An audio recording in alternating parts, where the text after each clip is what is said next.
नमस्कार, मैं डॉक्टर रितु यादव, प्रसूति एवं स्त्री रोग विशेषज्ञ। आज हम बात करेंगे इकोजेनिक इंट्राकार्डियक फोकाई के बारे में। यानी कि इकोजेनिक इंट्राकार्डियक फोकाई क्या होता है। बहुत सी महिलाओं ने ये वर्ड सुना होगा जिनके अल्ट्रासाउंड में ये फाइंडिंग आई होगी। जब हम अपने 5वें महीने का अल्ट्रासाउंड यानी कि लेवल 2 या अनोमली स्कैन कराने जाते हैं, अगर उसमें सब कुछ नॉर्मल है और उसमें ये फाइंडिंग लिखी होती है कि echogenic intracardiac foci seen in left ventricle, तो उसका क्या मतलब होता है, उसकी क्या सिग्निफिकेंस होती है, क्या हमें इससे घबराना चाहिए या फिर आगे हमें क्या क्या अपने बच्चे में कुछ अनोमली हो सकती है नहीं हो सकती, आगे हमें क्या क्या चीज़ों का ध्यान रखना चाहिए, क्या हमें वर्कअप करना चाहिए, इन्हीं सब चीज़ों के बारे में आज हम डिस्कस करेंगे। इकोजेनिक इंट्राकार्डिक फोकाई का मतलब जो आपका बच्चे का डेवलपिंग हार्ट है उसकी मसल्स में कार्डियक डिपोजिशन कैल्शियम का डिपॉजिट हो जाना।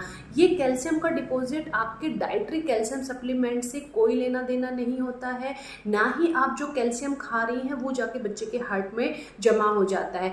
इसकी क्या सिग्निफिकेंस होती है कि एक्चुअल में जो डाउन सिंड्रोम होती है उसके कुछ सॉफ्ट मार्कर होते हैं जो कि हम अल्ट्रासाउंड में देखते हैं।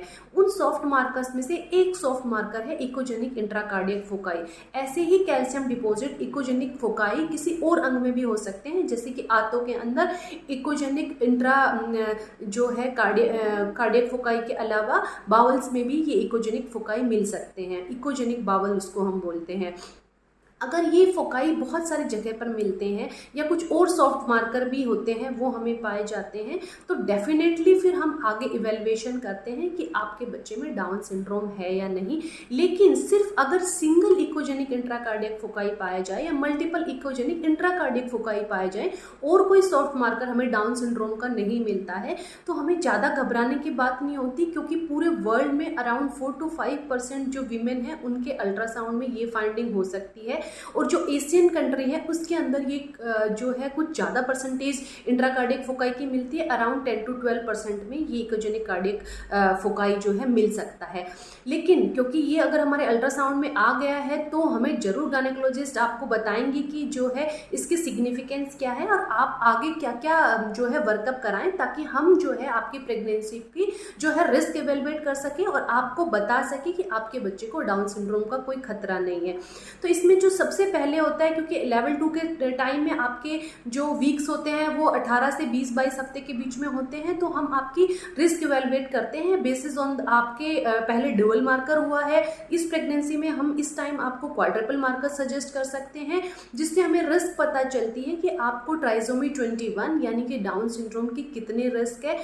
इसके अलावा ये इकोजेनिक फोकाई जो है बहुत ही रेयर टाइम में, रेयर कंडीशंस में जो है फंक्शनल या स्ट्रक्चरल एबनॉर्मेलिटी ऑफ हार्ट से भी एसोसिएट हो सकता है। तो इसलिए हमें जो है फीटल इकोकार्डियोग्राफी जो अराउंड 22 से 24 हफ्ते में होती है वो भी करानी पड़ सकती है। लेकिन ये फाइंडिंग देखते ही आप बिल्कुल घबराएं नहीं, क्योंकि बहुत सारे कंडीशंस में आपको पता चलेगा कि आपके सारे टेस्ट नॉर्मल आए हैं, आपका जो फीटल इको भी नॉर्मल आया है और आपको टेंशन लेने की जरूरत नहीं है, आपका बच्चा बिल्कुल ही हेल्दी होगा। लेकिन क्योंकि ये फाइंडिंग आ गई है तो इवेल्युएशन करना जरूरी है, ताकि हम आपकी जो है प्रेगनेंसी को एक सही मार्गदर्शन दे सके और आपको बता सके कि आपके गर्भ में जो बच्चा पल रहा है वो एकदम ही सुरक्षित है और उसको कोई भी डाउन सिंड्रोम या कोई अदर ट्राइसोमी होने का कोई खतरा नहीं है।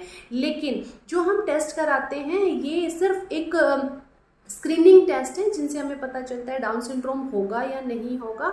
कुछ भी चीज़ को कंफर्म करने के लिए 100% इन्वेजिव टेस्टिंग होती है, जिसको एमनियोसेंटेसिस बोलते हैं। अगर आपके डुअल मार्कर्स में और क्वाड्रपल मार्कर में आप हाई रिस्क में आते हैं तो हो भी सकता है फिर हमें आगे जाकर एमनियोसेंटेसिस यानी कि बच्चे के आसपास का जो पानी है उसको निकाल कर उसको जांच के लिए भेजना पड़े, तभी जो है हम 100% आपको बता सकते हैं कि बच्चा जो है उसको डाउन सिंड्रोम का रिस्क है या नहीं है।